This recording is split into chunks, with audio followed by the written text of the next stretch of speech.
আবার কি দরকার ছিল? না, সেই কোন ছেলেবেলা একসঙ্গে বসে খেতে আসো।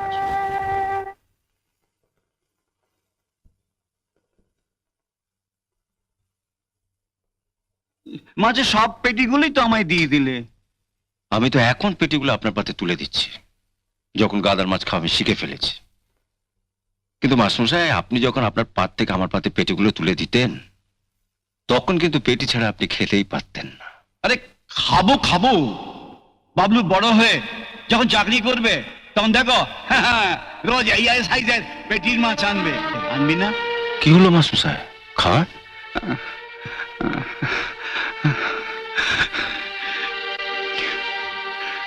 রবিবার বাড়িতে থাকবেন, আমি যাব, আর ছেলেদেরও থাকতে বলবেন।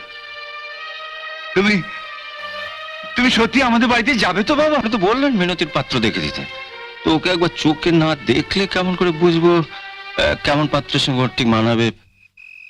মানাক না মানাক আমাদের জন্য পাত্র হলেই হলো, কি বলো? ওর কপালে যা লেখা আছে তাই নয় হবে। তুমি সেদিন ছেলেদের বলো তো, ওরা যদি সেদিন বাড়ি থাকে। হ্যাঁ, তা নয় বলবো, কিন্তু ওদিন মিনু যে বাবুর সামনে এসে দাঁড়াবে, ওর কাছে পরার মতন একটা ভালো শাড়িও তো নেই। তা বাড়িতে তিনটে বউ রয়েছে, কারোর কাছ থেকে আরেকজনের জন্য একটা শাড়ি নিলেই হবে। বলছো তো, কিন্তু ওরা কি দেবে? দেব না তা তো একবারও বলিনি মা, তবে অমন বড় লোকের সামনে পরে দাঁড়াবার মতন শাড়ি আমার কাছে একটাও নেই। আপনি মেজবউকে বলুন, ওর কাছে অনেক ভালো শাড়ি আছে। আমার ভালো শাড়ি আছে কিনা তা আপনার ছেলেকে গিয়ে জিজ্ঞেস করুন না। বিয়ের পর কটা শাড়ি কিনে দিয়েছে আমাকে। হ্যাঁ, যা রোজগার করে সবই তো আপনাদের সংসারের পেছনে চলে যায়। আপনি বরং আপনার ছোট বউকে বলুন, ওর বেশ কয়েকটা ভালো শাড়ি আলমারিতে তোলা আছে। আলমারিতে যে কাপড়গুলো তোলা আছে ওগুলো আমি নিজেই ভাঙছি না। আপনার ছেলে পুজোর পর আমাকে দার্জিলিং নিয়ে যাবে, ওগুলো সেখানে গিয়ে পরবো। যে কোনো একটা শাড়ি দাও না, ও তো একবারই পরবে। না মা, শাড়ি আমি দিতে পারবো না। আর তাছাড়া আপনাদের বাবলু তো মিনুকে দেখতে আসছে, শাড়ি দেখতে তো আসছে না। তাই বলে বাড়িতে 3 বউ থাকতে ও রংছাটা পুরনো শাড়ি পরবে? হ্যাঁ, আমার যা আছে আমি তাই পরব। বাড়ির একটা কাজের মেয়ের শাড়ি এর থেকে যে ভালো হয় না, সেটা তোমাদের ইন্দ্রলীল বাবুর খুব ভালো করে জানা আছে। বাবার উপর চড়ছিস কেন? তোর বাবা কি চাইবে না যে বাবলু তোকে পছন্দ করুক? চড়ছি তোমায় কে বললে? আমার তো অবাক লাগে, দাদাদের অত কথা শোনার পরও তোমরা আমার জন্য পাত্র জোগাড় করতে ছুটলে। পাত্র জোগাড় হলেই বিয়ে হয় না, বিয়ে দিতে গেলে টাকা লাগে।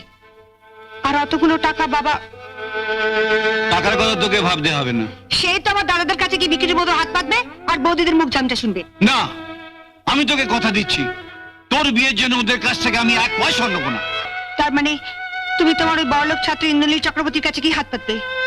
বললাম তো, কারো কাছে আমি হাত পাততে হবে না। তাহলে তুমি অত টাকা পাবে কোথায়? এই বাড়িটা তো রয়েছে, এই বাড়িটা তো আর আমার ছেলেদের সম্পত্তি নয়, কি গো? এই বাড়িটা আমাদের।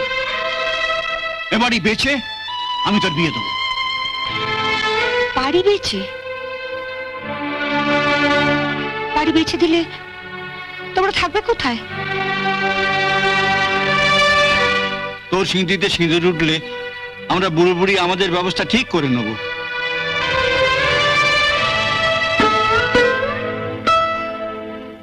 আমার না হয় টাকার অভাব আছে, কিন্তু গায়ে ছাত্রের তো অভাব নেই মা।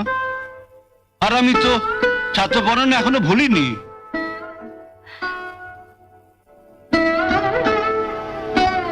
তাই বলে বাবা তুমি এই বয়সে...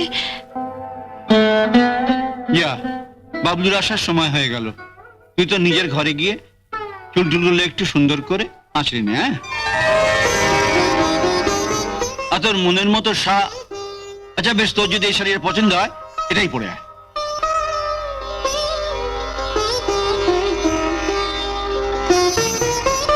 আসলে জানো, ও আমাদের ছেড়ে যেতে চাইছে না।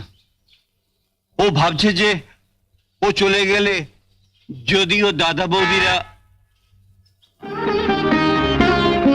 চেনা হর্ন...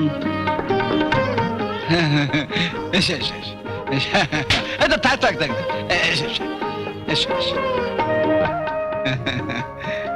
দেখো তো চিনতে পারো আমাদের বাবলুকে?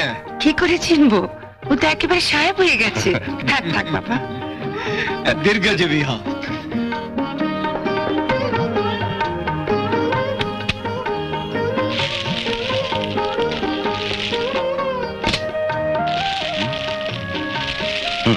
মাসুম এটা আপনার।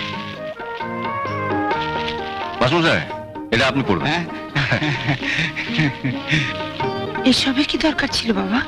মুখে যাই বলো, মনটা কেমন খুশিতে ভরে উঠেছে বলো। তোমার নিজের ছেলেরা কি কোনোদিন? মাসুম মেনু কোথায়?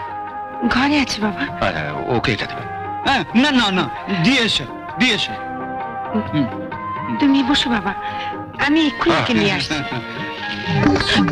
দেখি দেখি দেখি দেখি দেখি দেখি দেখি দেখি কি মুগাসিল? মুস্তাক সিল। রংটা কেমন মেরমেরে। দাঁড়া দাঁড়া, আমি দেখি আমি দেখি। আরে ছাড়, দাঁড়া পরে দেখবে। দাও। ভিতরে বাবলু বসে আছে, এটা গিয়ে মিনুকে দিয়ে আসি। এটা পরেই মিনু আসবে। এটা পড়বো কেন? আগেই তো বলেছি আমার যা আছে আমি তাই পড়বো। বাবলু নিজের হাতে করে তোর জন্য শাড়িটা নিয়ে এলো। নিয়ে এলো বলে ওটা আনার সঙ্গে সঙ্গে আমার পড়ে যেতে হবে। শাড়িটা না নিয়ে এসে যদি বাগবাজারের রসগোল্লা নিয়ে আসতো, তাহলে ওই হাড়িখানা ওনার সামনে ধরে গপাগপ খেতে হতো, তাই তো? ঠিক আছে, তুই যা ভালো বুঝিস তাই করিস। তুই তো কোনোদিনও আমাদের কথা শুনিস না, নিজের মন চাচায় তাই করিস। আমি যাই, এতক্ষণে বোধহয় তোর দাদা বৌদিরাও ঘরে ঢুকেছে। অনেক বছর হলো এখান থেকে চলে গেছি। আপনাদের বোধহয় ঠিক আমাকে তেমন মনে নেই। ঠিক মনে নেই তা নয়, তবে আমার কিন্তু আপনাদের ঠিক মনে আছে। আপনারা তিন ভাই মিলে মাঝে মাঝে আমাকে এমন পেটাতেন না? বাবলু, এই আমাদের মিনু।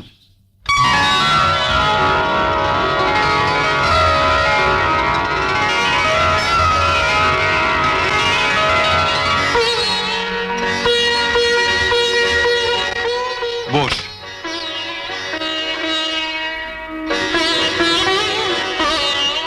যে শাড়িটা তোমার জন্য নিয়ে এলাম সেটা পরে এলে না কেন? এমনি। আমি এত করে বললাম, তবু এত চেয়ে দেবে না। শাড়িটা বুঝি তোমার পছন্দ হয়নি? পাগল, অত দামি শাড়ি আমার পছন্দ হয়নি বললে তো গা শুদ্ধ লোক আসবে। তবে পরলে না কেন? আর তাছাড়া সত্যি কথা বলতে কি, আমি গরিব স্কুল মাস্টারের মেয়ে, অত দামি শাড়ি পরার অভ্যেসও আমার নেই। আপনি আমার জন্য পাত্র খুঁজে দেবেন বলে দয়া করে আমায় দেখতে এসেছেন। আমি ঠিক যা তাই দেখে গেলে আপনার বোধহয় পাত্র খুঁজতে সুবিধা হয়, তাই না? কবে আপনি আমাকে দেখবার জন্য পাত্রকে নিয়ে আসবেন সেটা নিশ্চয়ই আগে থেকে বাবাকে জানাবেন। আমি আপনাকে কথা দিচ্ছি, তার আগে আমি এই শাড়ি পরাটা অভ্যেস করে ফেলবো। আর পাত্র এলে আমি এই শাড়িটা পরে দাঁড়িয়ে বলবো শাড়িটা আপনি আমায় দিয়েছেন। তাহলে তো আর আপনার আফসোস করার কিছু নেই, ঠিক না? বাহ, খুব সুন্দর কথা বলো তো তুমি। সুন্দর অসুন্দর জানি না, যা মনে আসে তাই বলি। যেমন আপনাকেও আমি বলে রাখি, যেদিন পাত্রপক্ষকে নিয়ে আমায় দেখতে আসবেন সেদিন কিন্তু আমি ওদের সামনে পেছন ঘুরে দেখাতে পারবো না আমার চুল কতখানি লম্বা, কিংবা নিজের চুল টেনেও দেখতে দেবো না পর চুলে পড়ে আছে কিনা। আপনার পাত্রপক্ষ যদি বলে মা একটু চলে দেখাও দেখি, আমি কিন্তু সোজা হেঁটে ঘরের বাইরে চলে যাব। আর আমি খোড়া না ল্যাংড়া তা বোঝাবার জন্য একবার সামনের দিকে আর একবার পেছন দিকে হেঁটে চলে দেখাতে পারবো না। যা দেখবার বুঝবার আপনি দেখে বুঝে নিন।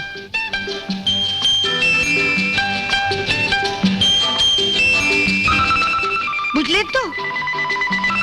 কিন্তু যারা তোমাকে বাড়ির বউ করে নিয়ে যাবে তারা তো নিশ্চয়ই চাইবে যে তাদের আজকালকার বাড়ির বউ মানে তো বাড়ির ঝি, তার উপর যদি আমার মতন গরিব স্কুল মাস্টারের মেয়ে হয়।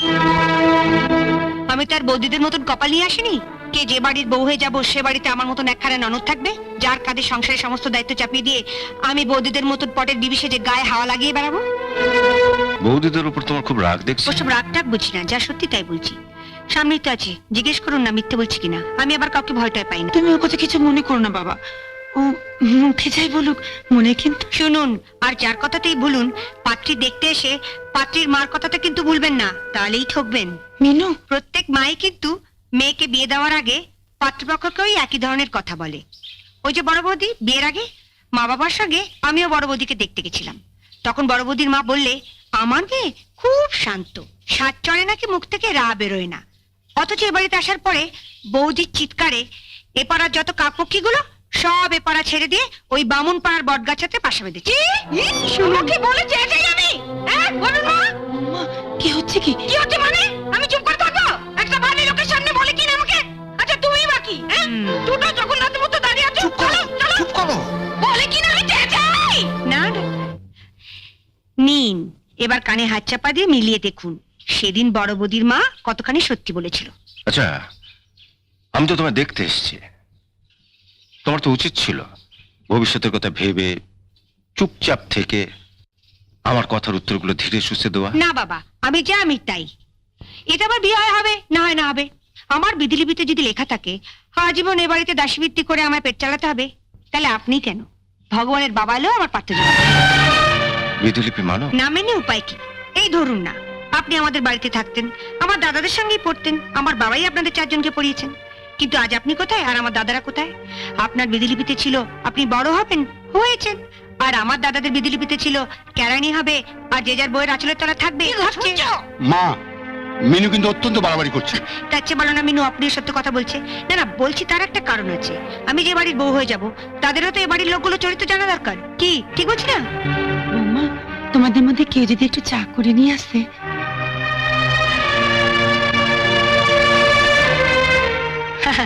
কাদের কি বলছো মা? এ বাড়িতে আসার পরেই তো বৌদিরা ভুলে গেছে ককাপ চায় কচামো চিনি দিতে হবে। তাই আমিই যাচ্ছি। মিনুর কথাবার্তা শুনে ওকে তুমি ভুল বোঝো না বাবলু। আমি না হয় ভুল বুঝলাম না মাস্টারমশাই, কিন্তু ও যেরকম মেয়ে, ওর উপযুক্ত পাত্র কোথায় পাই বলুন তো? হ্যাঁ শুনুন মা শুনুন, আমরা না হয় পরের বাড়ির মেয়ে, বিয়ে হয়ে এ বাড়িতে এসছি বলে আপনার মেয়েকে না হয় সহ্য করতে পারি না, কিন্তু উনি তো। আমি তো সেদিন মিটিং এ বলেই ছিলাম, বিয়ের জন্য টাকা টাকা করছেন, আগে খুঁজে দেখুন পাত্র পান কিনা। আমরা ওকে কত ভালোবাসি, আর ও কি না আমাদের নামে ঝাঁটা বলে গেল। হ্যাঁ সত্যিই তো, জেনে শুনে তো আর ওকে পরের বাড়ি বউ করে পাঠানো যায় না। বলে কিনা আমরা বউয়ের আঁচলের তলায় থাকি। উনি তোমার ছাত্র ছিলেন ঠিকই বাবা, কিন্তু ওনারও তো একটা মান সম্মান আছে। তোমার মেয়ের পাত্র খুঁজতে গিয়ে উনি তার মান সম্মান খাওয়াবেন না? ওকে আমি রাত দিন কত বোঝাই, ওরে একটু মুখ সামলে কথা বল, আমি তোর মা, আমি বুঝি তোর দুঃখটা কোথায়, কিন্তু বাইরের লোক তো তা বুঝবে না। কিন্তু কে কার কথা শুনে? তুমি একবার দেখো না বাবা, দোষগুণ তো সবারই থাকে।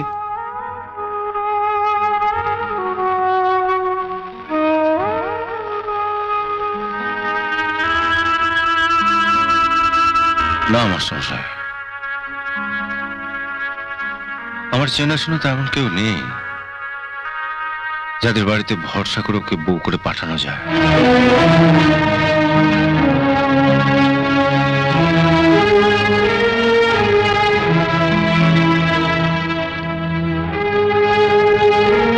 ওকে যদি নিজের চোখে না দেখতাম তাহলে না হয় একবার চেষ্টা করা যেত, কিন্তু একবার যখন ওকে নিজের চোখে দেখে ফেলেছি, ওর চরিত্রটা জেনে ফেলেছি, তখন তো আর ওকে কারোর ঘাড়ে চাপানো যাবে না, তাই না? হ্যাঁ ঠিকই বলেছেন, অন্য কারো ঘাড়ে চাপানো যাবে না। তাহলে কি ওকে যখন নিজের চোখে দেখে ফেলেছি, তখন অন্য কোনো বাড়িতে বউ করে ওকে পাঠানো যাবে না। আপনারা এখানে সবাই আছেন, আপনাদের যদি আপত্তি না থাকে ওকে আমি আমার বউ করে আমার বাড়িতে নিয়ে যেতে চাই। আরে এ কি করছো? ছাড়ো ছাড়ো ছাড়ো ছাড়ো, হাত কেটে যাবে। আরে ছাড়ো ছাড়ো ছাড়ো, আমি তুলছি। আরে না, না, আরে আমি আমাকে তুলছি, আমি তুলতে দাও। বলছি আমি তুলছি, তোমাকে তুলছি। আরে কে বলছে? আমাকে এক টুকরো দাও। না। ইস, শাড়িতে কিরকম চায়ের দাগ লেগে গেছে। আমি আলমারি থেকে একটা নতুন শাড়ি এনে দিই মিনু, তুমি এই শাড়িটা বদলে ফেলো, উনি দেখলে খুব খুশি হবেন। ওকে শাড়ি পাল্টাতে দেখে আমি যতটা না খুশি হব, তার চেয়ে অনেক বেশি খুশি হয়েছে মুহূর্তের মধ্যে আপনাদের সকলকার চরিত্র পাল্টে যেতে দেখে।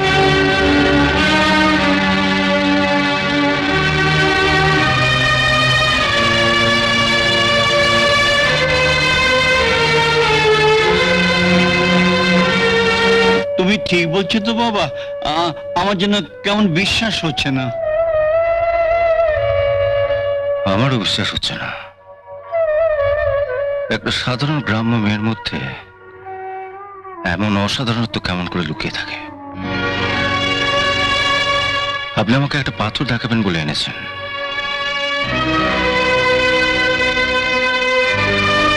কিন্তু এ তো সাধারণ পাথর নয়, এ তো পরশ পাথর। মেনু, তোমার মতন আমিও বিধলিপি মানি। আমার বিধলিপিতে আছে তোমার সঙ্গে আমার বিয়ে হবে। বলে বিয়ের বয়স তো আমার কবে পেরিয়ে গেছে, এতদিন বিয়ে করলাম না কেন?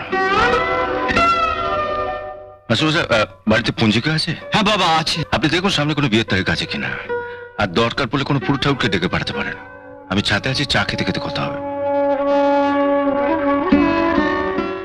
এমন আরো অনেক ভিডিও দেখতে এই চ্যানেলটি সাবস্ক্রাইব করে নিন এবং পাশের বেল আইকনটি প্রেস করে দিন।